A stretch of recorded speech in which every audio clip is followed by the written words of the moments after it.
تابعونا على أول قناة فضائية عبر قمر نايسات على التردد معدل الترميز 27500، التردد 11391، القطبية رأسي.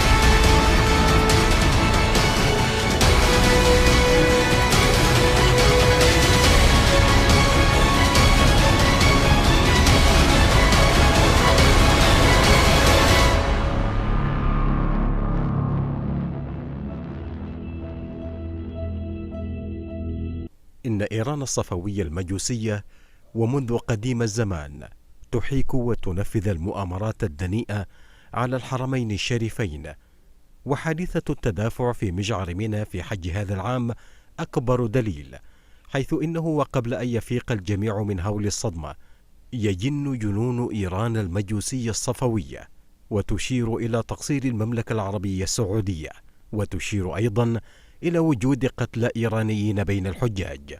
كيف علمت بذلك إن لم تكن تعلم بأن هذا سيحدث؟ إن الصفويين يترقبون من حين لآخر يفتح الله لهم تلك الأراضي المقدسة وكأنها بيد الكفار، ذلك أن لهم أهدافهم المبيتة ضد الديار المقدسة.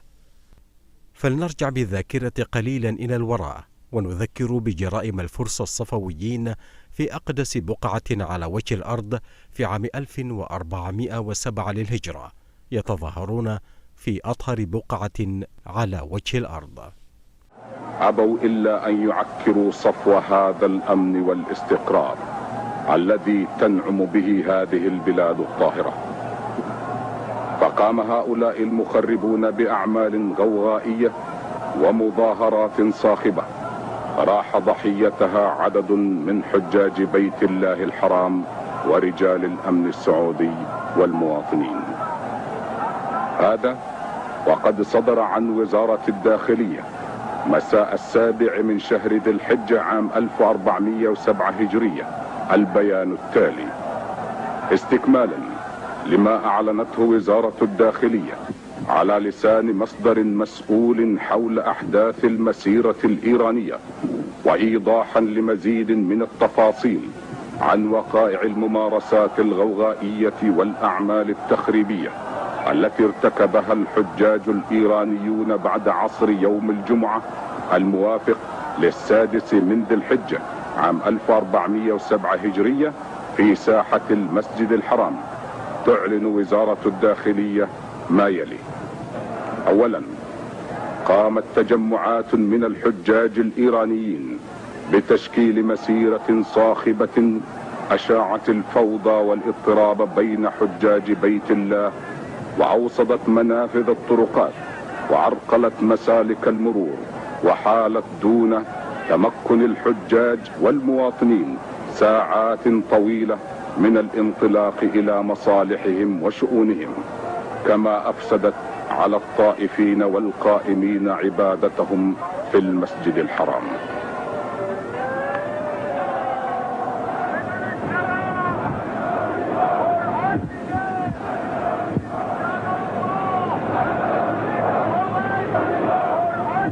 ثانيا، عندما ضاقت صدور المواطنين والحجاج الآخرين المحتجزين عن الحركة بسبب المسيرة الغوغائية، حاولوا التدخل عن طريق التفاهم السلمي مع مقدمة المسيرة، وألحوا لهم في رجائهم بإفساح الطرق أمام النساء والأطفال المحتجزين في سياراتهم، إلا أن الإيرانيين أصروا على مواصلة المسيرة وسط هتافات توجه المتظاهرين إلى بيت الله الحرام، وأخذوا يدفعون المواطنين بالقوة والعنف، إذ حاولوا مع إخوانهم الحجاج الآخرين الحيلولة دون استمرار المسيرة.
هنا حاول رجال الأمن الذين كانوا يقفون على جوانب طريق المسيرة منع المواطنين وبقية الحجاج من الاصطدام بالإيرانيين المتظاهرين حرصا على سلامتهم ودرءا للشرور. فما كان من المتظاهرين إلا أن استخدموا ضد رجال الأمن بما كانوا يحملونه في أيديهم وبين ملابسهم من العصي والمدي والحجارة. وعندها صدرت الأوامر لسلطات الأمن المختصة بالتصدي للمسيرة فورا وفضها وإعادة الأمور إلى مجراها الطبيعي.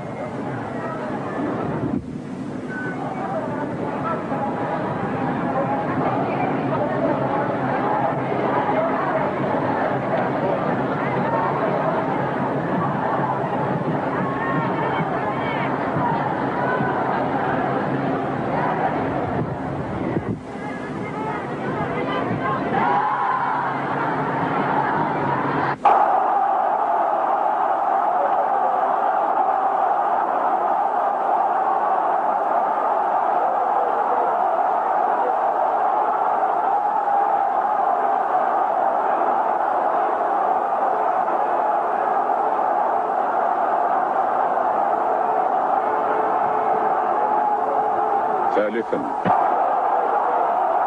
على إثر ذلك تراجع المتظاهرون في اندفاع فوضوي إلى الخلف، حيث تساقطت العشرات من النساء الذين كانوا وسط المسيرة تحت أقدام المتظاهرين، كما تساقط عشرات من الرجال الطاعنين في السن الذين زج بهم قسرا في هذه الأعمال الإجرامية. وما هي إلا لحظات حتى اختلط رجال الأمن والمواطنون بالمتظاهرين الذين أخذوا في حرق السيارات والدراجات وتحطيم عربات الأمن والمواطنين ومحاولة تحطيم بعض البنايات وإشعال النار فيها، لولا أن حال دون ذلك رجال الدفاع المدني. وتمكنت قوات الأمن من تطويق الحادث وفض المتظاهرين وفتح الطرقات أمام حجاج بيت الله والمواطنين.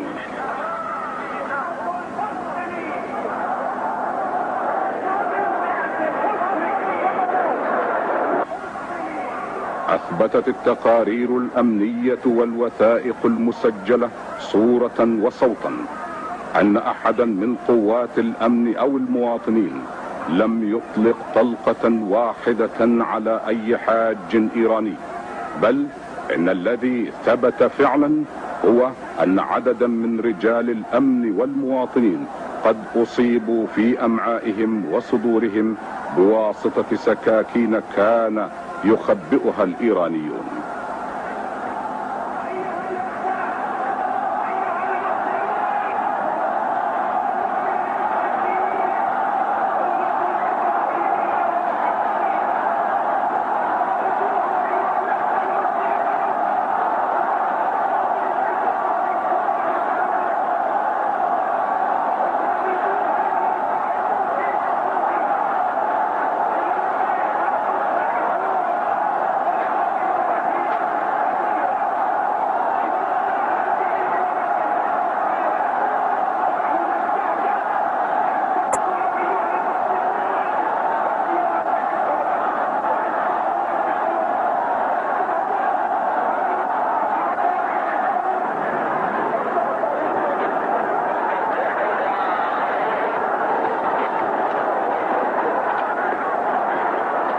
خامسا، بلغ عدد الوفيات نتيجة لهذه الأعمال الإيرانية الغوغائية مع شديد الأسف 402 شخصا على النحو التالي: 85 من رجال الأمن والمواطنين السعوديين، 42 من بقية الحجاج الآخرين الذين تصدوا للمسيرة من مختلف الجنسيات، 275 من الإيرانيين المتظاهرين معظمهم من النساء، كما بلغ مجموع المصابين بإصابات مختلفة طبق إحصائية المستشفيات وبيانات وزارة الصحة 649 جريحا، منهم 145 من السعوديين رجال أمن ومواطنين، ومن حجاج بيت الله 201 حاج، ومن الإيرانيين 303. أما الخسائر في الآليات والمعدات فهي كالتالي: إحراق 3 سيارات و3 دراجات تابعة لقوات الأمن، وتحطيم عشرات السيارات من سيارات الأمن والمواطنين والحجاج.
وإن وزارة الداخلية إذ تعلن تفاصيل هذا الحادث بكل دقة وموضوعية، فإنها تجدد تحذيرها لكل من يحاول الإخلاء بقواعد الأمن أو يتجاوز حدود الآداب الإسلامية في الحرمين الشريفين أو في المشاعر أو خلال أداء المناسك.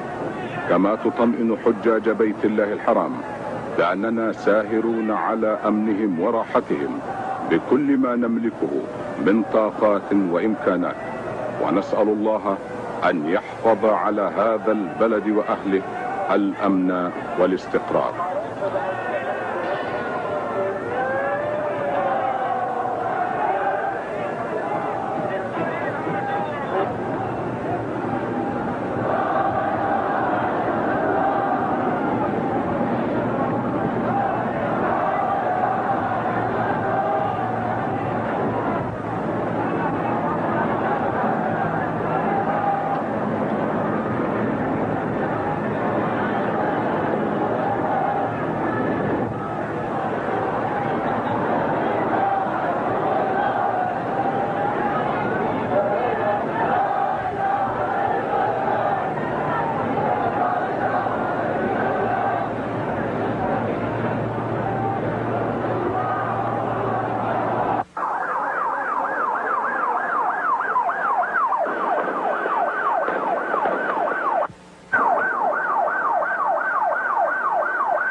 ويتواصل مسلسل جرائم الصفويين الفرس في أرض الحرمين الشريفين، فلنشاهد معا ماذا كانوا يخططون في عام 1406 للهجرة. هذا ما كان من الحجاج الإيرانيين في حج هذا العام، أما ما كان منهم في حج العام الماضي فهو كما يلي: عند الساعة 6:50 من صباح يوم الجمعة، وفي مثل هذه الأيام المباركة من حج العام الماضي عام 1406 هجرية الموافق لعام 1986 ميلادية، هبطت في مطار الملك عبد العزيز الدولي بمدينة جدة طائرة إيرانية تحمل الحجاج الإيرانيين إلى الأراضي المقدسة، وقوبلوا من سلطات أمن المطار كما هي العادة بكل ترحاب وعناية، حتى إذا ما مرت حقائبهم بأجهزة التفتيش الروتينية اشتبه الضباط المسؤولون في هذه الحقائب وبدأوا في تفتيشها. وحدثت المفاجأة الكبرى لضابط الأمن عندما اكتشف أن أول حقيبة تناولها التفتيش كانت تحتوي على مخزن في أسفلها مليء بمادة شديدة الانفجار، مما اضطره إلى حج جميع الحقائب التي بلغ عددها 95 حقيبة، وجميعها ذات مخازن سفلية مليئة بمادة التفجير بما يبلغ وزنه 51 كيلوغرام. وانتقل الخبر فورا إلى السلطات المسؤولة في الدولة، وتشكلت لجنة للتحقيق. فماذا سجلت اللاقطات والعدسات؟ اعترف كبير ركاب هذه الطائرة الحملدار المدعو محمد حسن علي محمدي دهنوي بأنه ومجموعته قد قدموا لتنفيذ مهمة بأمر من القيادة الإيرانية، أي لاستخدام هذه المتفجرات في الحرمين الشريفين والمشاعر الحرام، حيث كان في المملكة ما يقارب 2,000,000 حاج من مختلف الأقطار الإسلامية في العالم يؤدون فريضتهم لحج بيت الله الحرام. اعترف هو وزملاؤه بالصوت والصورة بأنهم جاءوا يحملون الموت والدمار لضيوف الرحمن. هكذا أيها الإخوة المسلمون وأيها المشاهدون يرى قادة إيران الإسلام الذي يستترون وراءه في ثورتهم الظالمة، وهكذا يرى قادة إيران أن انتهاك حرمة البيت العتيق ومناسك العبادة وقتل مئات الآلاف من المسلمين من تعاليم الإسلام الحنيف الذي يدعون أنهم حماته وأبناؤه. بتاريخ 3 من ذي الحجة عام 1406 للهجرة تمكنت سلطات الأمن والجمارك من إحباط محاولة لتهريب 51 كيلوغرام من مادة C4 شديدة الانفجار مع مجموعة من الحجاج الإيرانيين قدموا على رحلة الخطوط الجوية الإيرانية رقم 3169.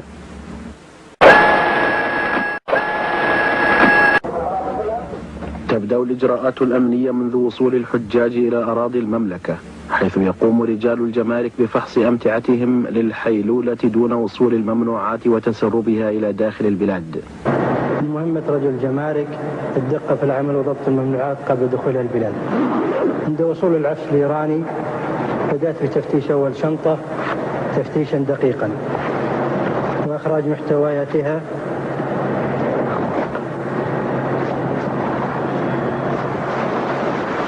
وجدت أنها خفيفة وليست ثقيلة على حسب ثقل الشنطة. فعندما وصلت إلى قاع الشنطة وجدت أنه سميكا، ولما طرقت عليه وجدت به صوت قريب وتفريغ. قمت بنزل العجلات وإخراج اللوح وتسليم الشنطة ومحتوياتها إلى رئيس الصالة. في تمام الساعة 6:50 من صباح يوم الجمعة الموافق 3/12/1406 وصلت الطائرة الإيرانية رحلة رقم 3169 القادمة من أصفهان، وعليها حجاج إيرانيين بلغ عددهم 500 حاج وحاجة. ولدى تفتيش امتعتهم وجد الأخ سعد قطعة أبلكاش في قاع الشنطة فأحضرها لي، فوجدت أن القطعة سميكة أكثر من اللازم وثقيلة جدا، وعند ذلك جرى فتحها فوجد بها بداخلها مادة بيضاء اللون لزجة، مع الملاحظ أن الرحلة هذه وصلت في 3/12/1406. وعند ذلك تم اختار الجهات المختصة بعد أن أخذنا الشنط إلى المكتب والبالغ 94 شنطة. وعلى الفور بدأ في فحص حقائب ركاب الطائرة الإيرانية، وكان من الضروري فصل عجلات الحقائب لإخراج الألواح الخشبية، وتم استخراج المادة التي بلغ وزنها 51 كيلوغرام.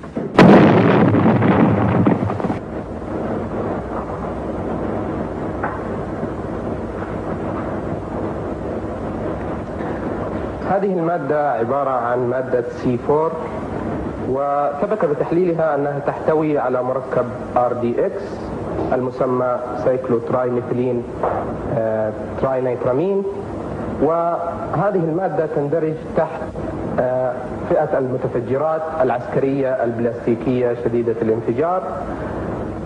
ومن خصائص هذه المادة أنها مادة مقاومة للماء وذات حساسية عادية، وهذا يساعد في أن تكون مادة سهلة التداول وسهلة النقل وسهلة التشكيل، وهذا يساعد في سهولة تهريبها وإخفائها.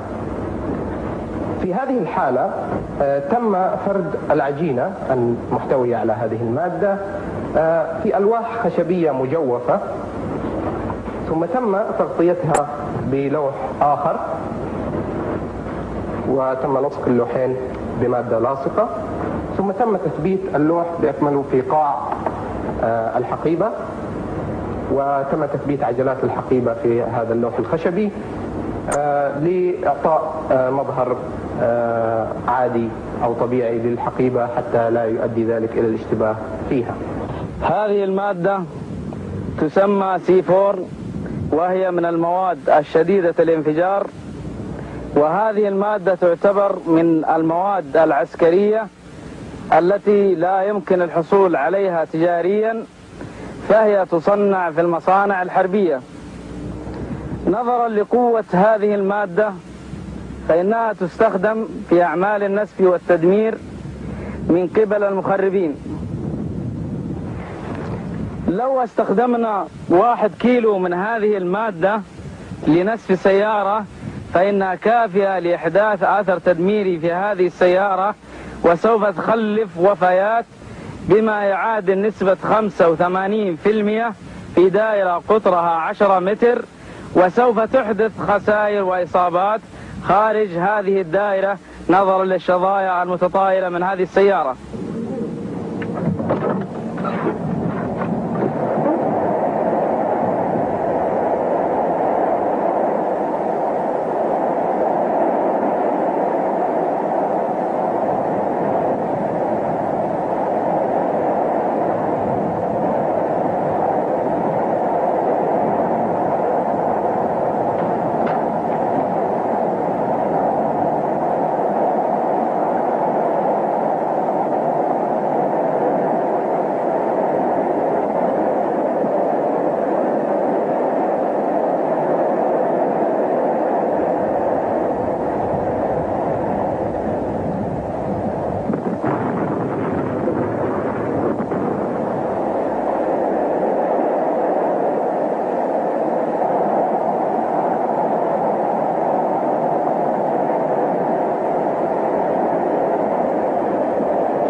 الكمية التي تم ضبطها مع الحجاج الإيرانيين هي 51 كيلو جرام من مادة C4، أي هذه المادة. هذه الكمية لو تم استخدامها في نفق أو جسر في المشاعر كجسر رمي الجمرات فإن هذه سوف تخلف أثر تدميري عالي جدا، وهذا الأثر التدميري العالي جدا سوف يخلف ضحايا بالمئات. از اینکه این مواد منفجره رو بخوایم ببریم به سعودی به خاطر اینکه منافع کشور ایران رو بتونیم در خارج از کشور حفظ کنیم. الهدف من دخول المتفجرات إلى المملكة أن نحافظ على مصالح إيران في الخارج. نه به خاطر پول و به خاطر این چیزا نبوده، شاید به خاطر این بوده که من خواسته بودم باش همکاری کنم. یعنی من میتونستم بگم نه. لم أقم بهذا العمل مقابل المال أو أشياء أخرى، وقمت بهذا العمل وكان بإمكاني أن أقول لا. بعد از اینکه رضا توکلی اصرار کرد برادر من راضی نمی‌شد این کارو بکنه. رغم إصرار رضا توكلي على نقل المتفجرات إلى المملكة لم يرضى أخي بهذا العمل. اما اون برادر من برد تهران و اینطور که خود برادر من میگفت، البته من نبودم، من شنیدم، گفت که من رو بردن تهران و به اصطلاح تهران بهش گفته بودن که این کار از طرف دولت هم حمایت میشه و این نیست که شما بترسی یا تنها باشی و اینا. كما قال لي أخي لقد أخذه رضا توكلي إلى طهران وهناك قالوا له إن هذا العمل سوف يتمتع بحماية الدولة وعليه أن لا يخاف لأنه لن يكون وحده في هذا العمل. من یه دوستی دارم به نام علی بنیانیان.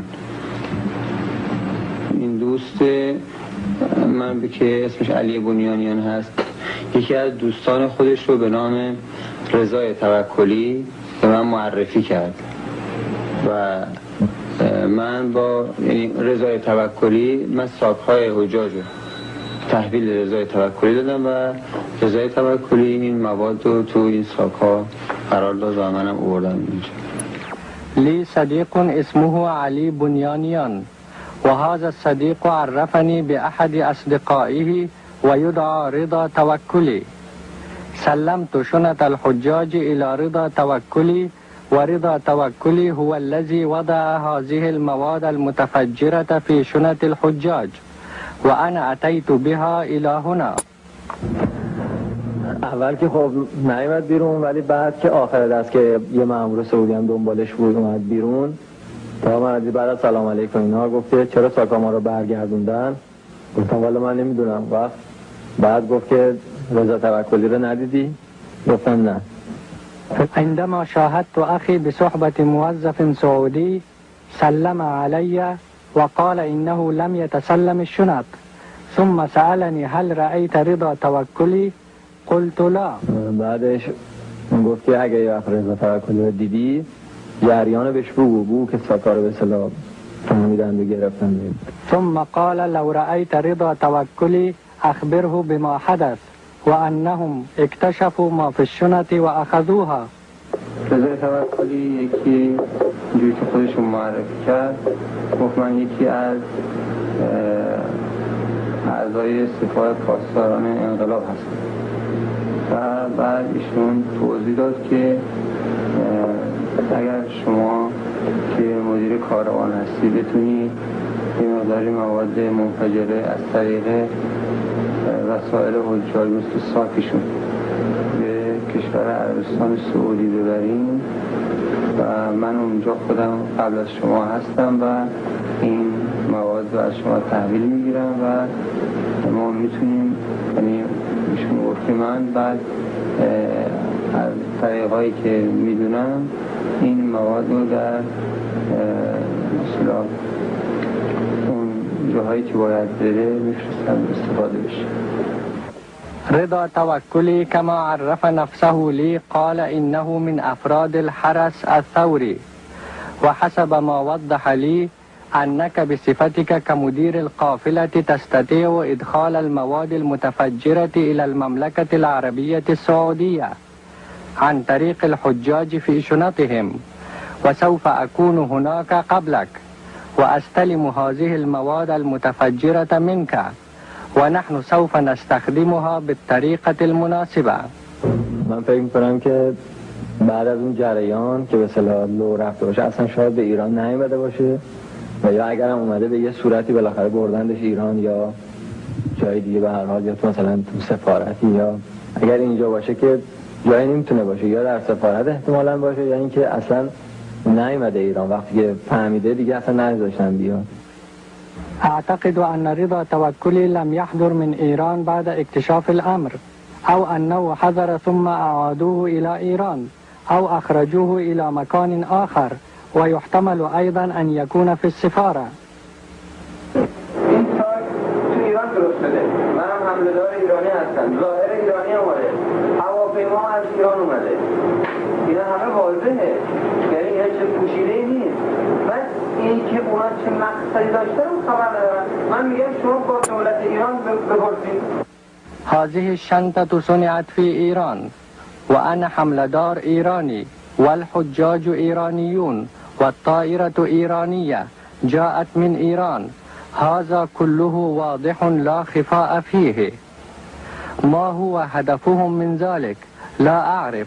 أنا أقول اسألوا الحكومة الإيرانية.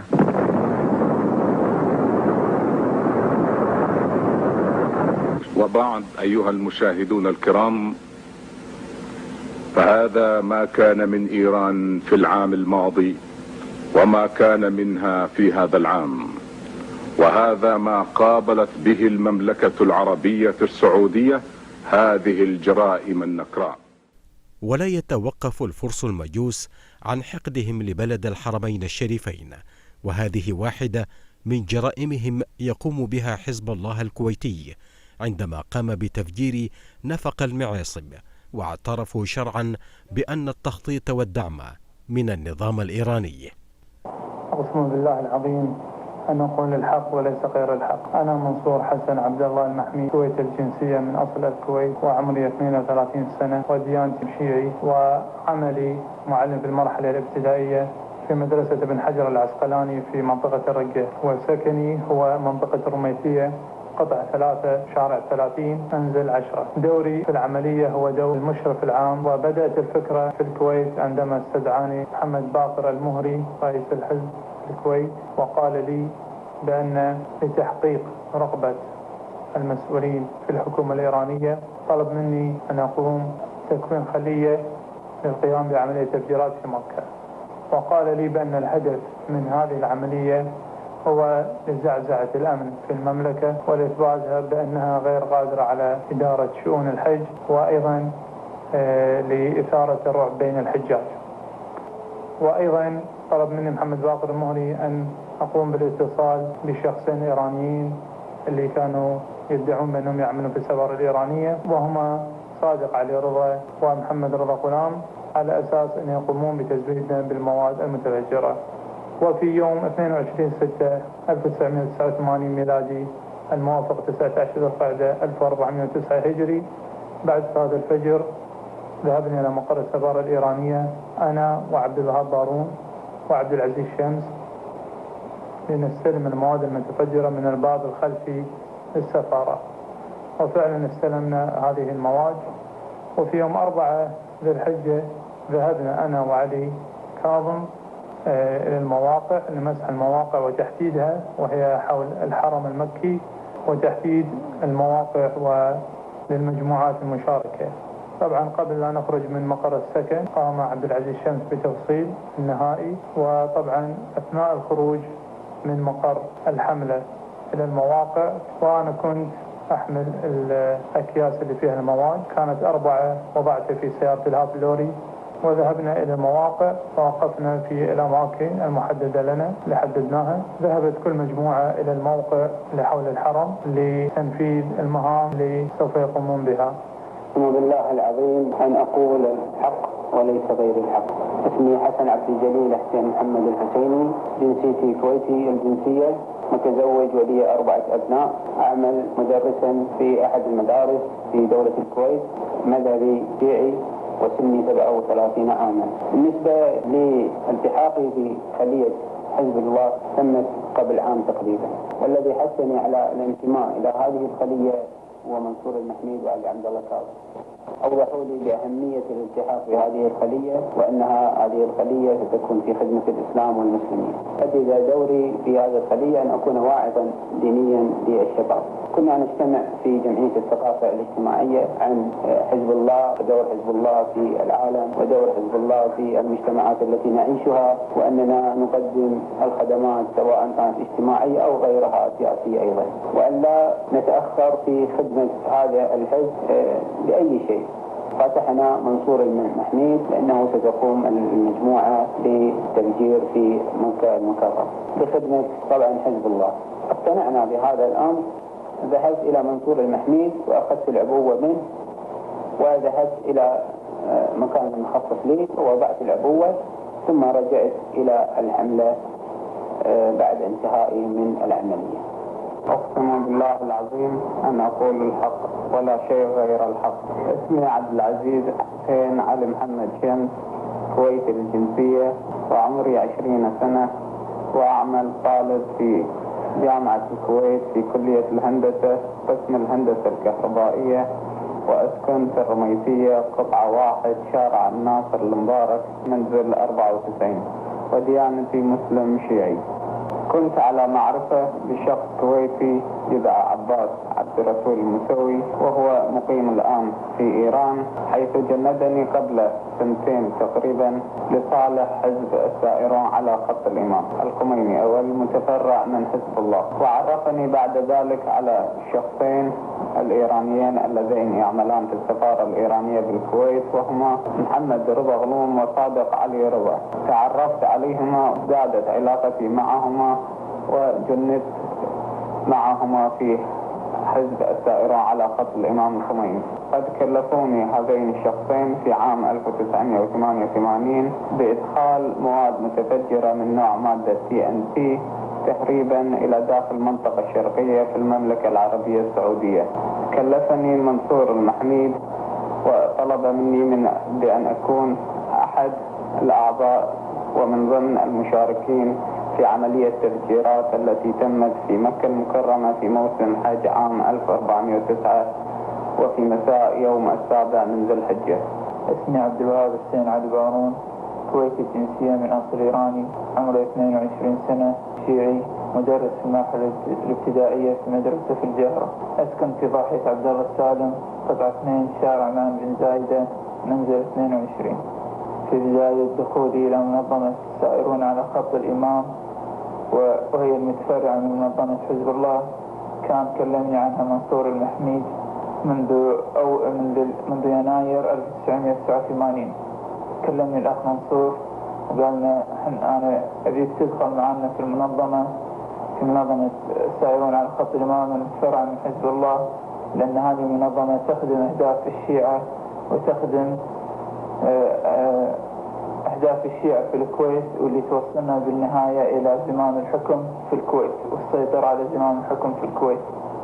طبعا بالنسبة لعملية التفجيرات اللي حدثت في مكة، وقابلنا المسؤولين الإيرانيين اللي هم محمد رضا غلوم وصادق رضا، واستلمنا منهم المتفجرات. وأنا من موقعي هذا اللي أقول لك، لما أقول لك ما يخدم الإسلام يعني فعلا ما يخدم الإسلام، راحت في أرواح بريئة ما لها أي ذنب وما لها أي دخل في هذا العمل.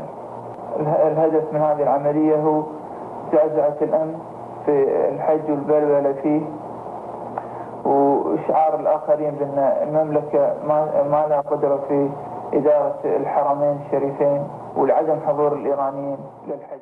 هذا جزء من حرب الفرس المجوس على أطهر بقاع الأرض وأقدس مدينة على وجه الأرض.